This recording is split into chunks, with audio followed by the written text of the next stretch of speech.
자, 반갑습니다. 네, 이번엔 두 번째 얘기를 하려고 합니다. 무슨 얘기? 네, 세계 최고의 코치, 토니 로빈스가 전해준 불확실성의 위협에 대한 대화, 우리 다섯 가지 팁을 전해주고 있다고 말씀드렸죠. 네, 다섯 가지. 이 중에 오늘은 두 번째 얘기를 또 드려볼게요. 네, 두 번째 얘기는요, 가정의 이의를 제기합니다. 라고 제목을 정했더라고요.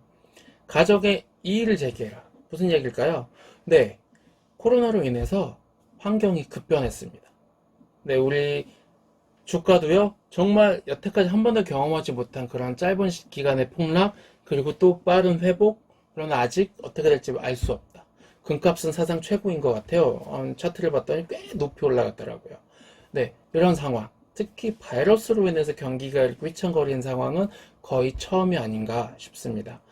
이런 상황. 그리고요, 한국 질병관리본부에서도 발표했죠.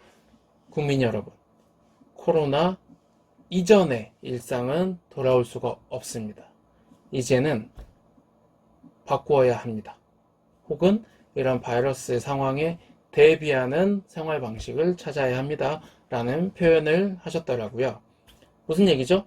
이제는 코로나라는 게 해소가 되더라도요, 코로나 이전의 일상, 이전의 비즈니스로는 생명력이 짧거나 위협을 받을 수 있다. 그래서 과거의 가정에 이의를 제기하고 새로운 가설을 만들어야 한다. 새로운 시대에 대응해야 된다.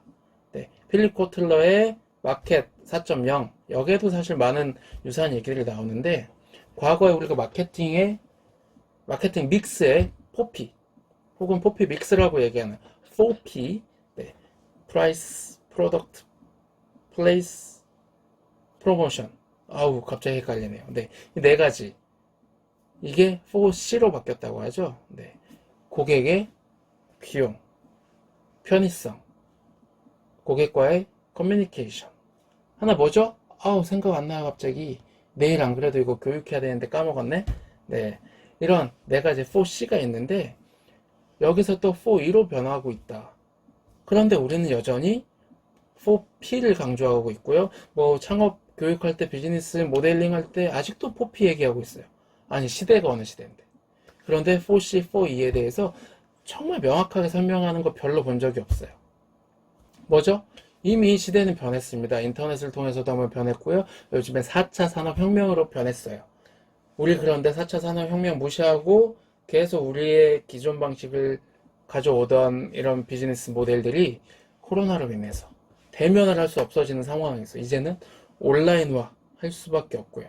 혹은 코로나라는 이런 바이러스 혹은 위험, 건강에 대한 관심이 급증했기 때문에 여기에 대비한 비즈니스, 아이템이든 모델이든 선택해야 된다는 거죠. 예를 들면 단적으로 마스크에 대한 사업, 패션 마스크가 앞으로 더 부각이 될 것이다. 거기에 정말 철저하게 이 막는 효과가 있는 감염 예방 효과 혹은 황사 방지 효과가 있는 패션 마스크가 더 활성화될 것이다. 그럼 그런 사업을 할 수도 있는 겁니다. 꼭 IT만이 정답은 아니고요. 다만 여기서 얘기하는 것은 과거의 방식을 고집하고 과거에 통했던 걸 지금도 통할 거야 라고 얘기하기에는 이제 시대가 변하고 있다. 이미 변했을지도 모른다. 그래서 코로나 이전과 이후에 우리 비즈니스 환경, 삶의 방식은 많이 변해야 될 수도 있다. 네, 사실 한국에서는 미세먼지 때문에도 마스크 많이 쓰고 다녔잖아요. 이제는 코로나 때문에 또 벗을 수 없는 상황이 됐습니다. 지구의 자정작용이기도 하겠지만 여기에 맞춰서 우리의 비즈니스도 변해야 합니다. 어, 토니 로빈스가 이런 얘기도 좀 더 했습니다. 모든 것이 무효가 되었다. 즉, 전략이 어떻게 작동할 것인지, 누가 경쟁자인지, 수익의 흐름이 어떻게 되는지, 이제는 종잡을 수 없는 시대가 됐다. 네, 이것은 필립 코틀러의 마켓 4.0에서도 사실 나오는 얘기인데요. 이제는 우리 너무나 SNS를 기반으로 해서 고객 환경이 변했고요.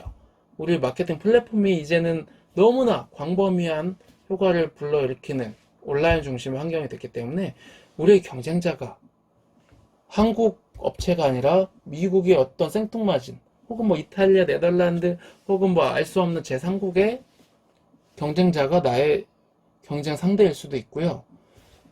또 너무나 광범위하게 혹은 불특정 다수의 고객을 대상으로 우리는 이제 사업화를 해야 될 수도 있다. 그렇기 때문에 그들의 소셜 리스닝, 그들이 정말 원하는 것은 무엇인가, 이걸 들어야 되고요. 그 방식은 이제 과거의 방식으로는 되지 않는다. 과거의 TV 광고, 라디오 광고, ATL, BTL 이제 이런 걸 떠나서 SNS를 기반으로 한 소셜 리스닝을 통해, 그리고 뭐 인공지능을 이용할 수 있다고 하면 딥러닝의 방식을 통해서 과거의 데이터 그리고 현재 데이터를 어떻게든 학습해서 새로운 방향성을 제시하고 새로운 데이터를 창출해낼 수 있는 그런 시스템이 필요해진 거죠. 근데 여기에 저는 또 다른 얘기를 하고 싶어요. 이제는 어쩌면 별건 아니겠지만 서울대 유명한 인구학 전공하시는 교수님께서도 말씀하셨고 이미 우리가 많이 듣고 있는 얘기입니다. 1인 가구 그리고 욜로 문화처럼 우리는 이제 개인화되고요. 고령화됐고요. 자녀가 많지 않습니다. 그러면 뭐 고령 인구에 대한 니즈가 많아질 것이고요. 또 자녀에 대한 투자가 오히려 인구는 줄어들었지만 자녀를 왕자, 공주처럼 키우는 그런 시대가 왔다. 사교육 시장은 오히려 더 커질 것이다. 라는 것들. 이게 변함없는 사실이잖아요. 이런 쪽의 비즈니스, 특히 이것들이 온라인 기반으로 되거나 건강, 환경, 헬스케어, 바이오 이쪽 비즈니스로 가거나 하는 방법들이 있겠죠. 그래서 과거 방식을 이제 조금 버리고 내 사업을 어떻게 이런 축들과 연결할 것이냐. 이것은 인구학 그리고요 보건 혹은 감염의학 이쪽과 우리는 뗄 수 없는 상황이 이제는 된 것 같습니다. 저는 그 중에 인구에 관한 부분하고요. 그래서 주로 어린층, 그 다음에 비밀이에요. 하나 또 생각하고 있는 게 아직은 저도 완성 중에 있기 때문에 공개를 할 수는 없지만 우리 모두가 이렇게 좀 정리를 해봐야 되겠죠. 이제는 과거 방식에서 조금 벗어나 봅시다. 할 수 있습니다.